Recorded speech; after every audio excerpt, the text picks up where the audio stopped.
Assalamualaikum teman-teman. Di sini pertama-tama aku mau menyalakan motor dulu untuk menuju ke kampus. Qadarullah di tempatku hujan guys, tidak mengurangi rasa semangatku untuk memenuhi tugas Islam ke Matlaul Anwaran. Di sini aku tetap terobos saja. Nah, di sini aku udah ambil almet dan mau nyimpan jas hujan ke dalam box. Nah, jangan salpok sama jas hujannya ya. Hehe. Nah, ini aku udah nyampe di depan MTS Cipayung, bertepatnya di depan kampus aku. Nah, bersama teman-teman, mereka membentukku untuk kameramen pas waktu aku wawancara. Di sini hujannya makin gede guys, makanya lari aku. Nah, di sini aku udah depan, udah nyampe. Ini suasananya, ada anak-anak MTS-nya tuh. So, ikuti terus perjalanan liputannya. Apakah Bapak mengetahui 9 prinsip dasar Matlaul Anwaran? Jika mengetahui, mohon sebutkan dan jelaskan satu-satu. Nah, sebenarnya kalau ditanya masalah 9 prinsip, ya kita secara umum aja bahwa prinsip Matlaul Anwar ini apakah ketika pertanyaannya itu secara umum ya, atau secara khusus. Matlaul Anwar ya memang punya prinsip bahwa pertama di bidang pendidikan ya, khususnya di bidang pendidikan gitu. Nah, kalau prinsip Matlaul Anwar itu yang saya tahu. Nah, ini kita bingung juga nih, pertanyaan prinsip Matlaul Anwar itu di bidang pendidikan dalam apa gitu. Karena memang ya prinsip Matlaul Anwar kalau seandainya kita berbicara masalah pendidikan, ini punya prinsip mencerdaskan kehidupan bangsa gitu, yaitu secara umum karena untuk mendukung program pemerintah. Nah, itu prinsip dasar dari Matlaul Anwar.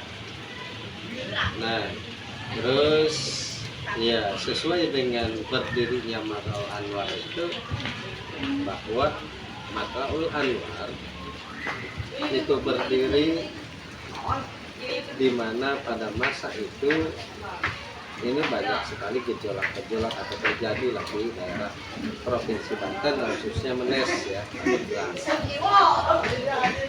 bahwa untuk meluruskan bagaimana caranya orang-orang Islam yang ada di Provinsi Banten, Kabupaten Pandeglang khususnya Menes itu yang dilatar belakangi oleh penjajahan. Nah, pemahaman terhadap Islam yang sebenarnya itu sudah banyak. Nah, maka dengan lahirnya Matlaul Anwar itu sesuai dengan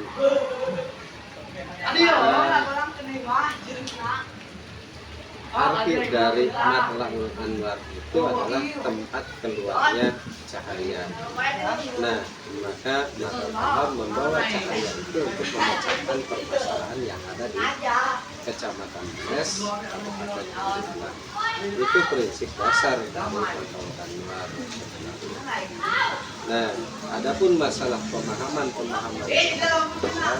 Matlaul Anwar itu ya toleransi lah terhadap mazhab-mazhab gitu. Nah, makanya yang dibawa karena memang toleransi sesuai dengan arti nama Matlaul Anwar itu tempatnya keluar cahaya, maka ya alhamdulillah Matlaul Anwar membuka cahaya dan membawa cahaya itu sendiri terhadap pemahaman dan juga pengertian dari Islam yang sebenarnya.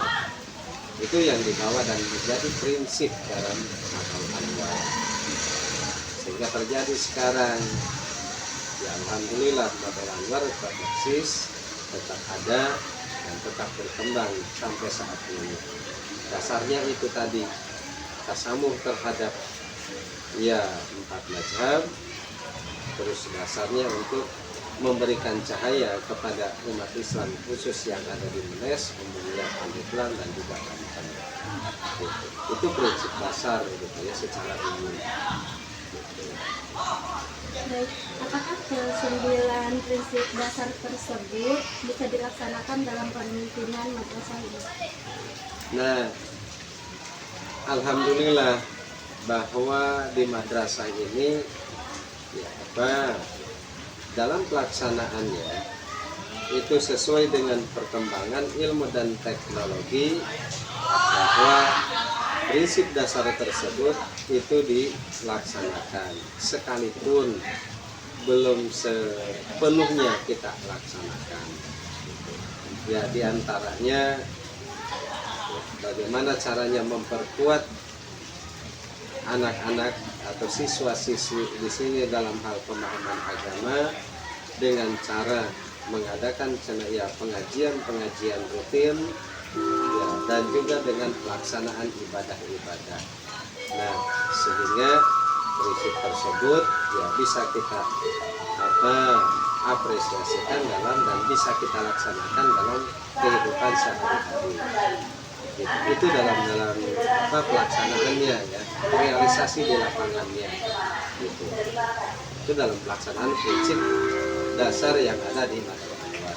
Insya Allah sekalipun belum sepenuhnya, nah jadi kami sudah melaksanakan dan merealisasikan dalam ya kehidupan sehari-hari, terutama siswa dan siswi yang ada di madrasah Saniyah ini.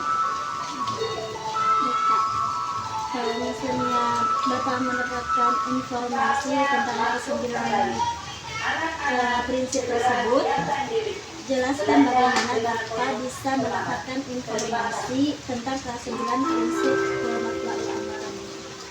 Nah, ini informasi tersebut ya memang setiap saat, setiap waktu selalu kita dapatkan sesuai dengan perkembangan ilmu dan teknologi tadi.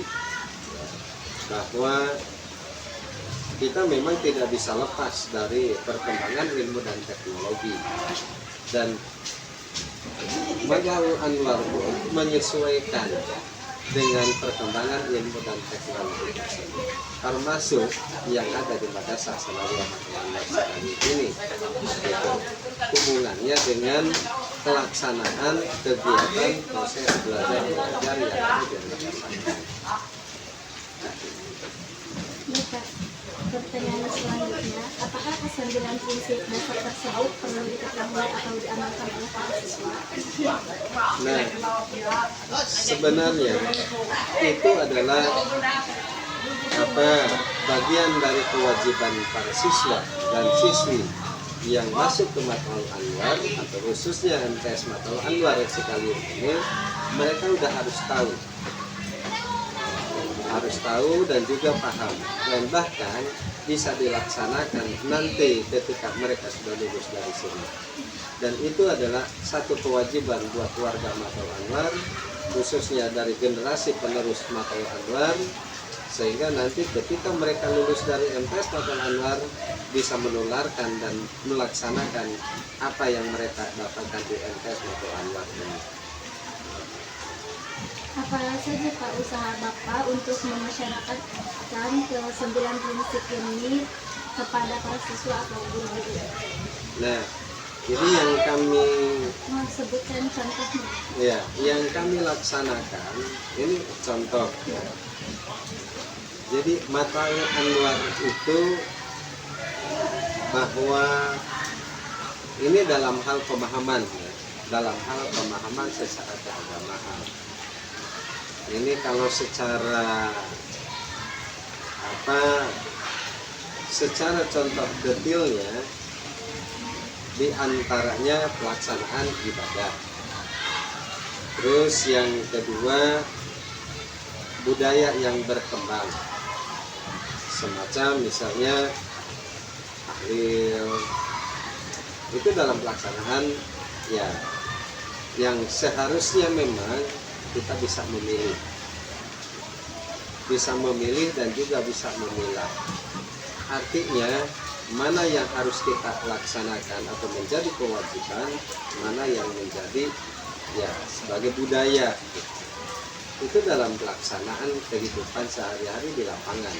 Dan ini kami sampaikan kepada guru-guru dan juga kami jelaskan kepada siswa dan siswi. Itu dalam pelaksanaan tahlil, misalnya ada orang yang meninggal. Nah, kebiasaan di masyarakat itu mengedepankan ya tahlil daripada anak atau orang yang ditinggalkan oleh orang tersebut, oleh orang yang meninggal tersebut. Contoh, nah misalnya yang meninggalkan istri dan juga anaknya. Nah sehingga anaknya itu akan berubah menjadi yatim. Maka yatim itulah yang harus kita kedepankan dan menjadi kewajiban kita yang harus kita utamakan. Kita pelihara, kita juga rawat, gitu.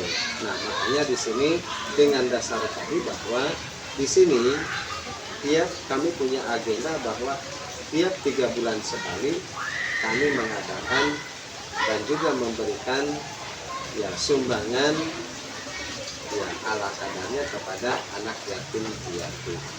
Itu sebagai realisasi dari ya pelaksanaan di lapangan.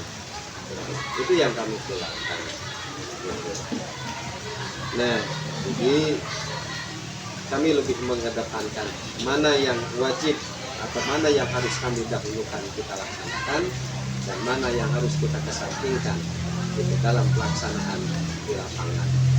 Gitu. Itu dalam realisasinya. Gitu, kan. Ini contoh detailnya gitu ya. Kalau boleh tahu jumlah siswa di MTS ini ada berapa ya Pak? Jumlahnya ada 256. Kalau seluruh dewan gurunya 24. boleh minta nomor bapaknya? Ya, maaf mengganggu waktunya.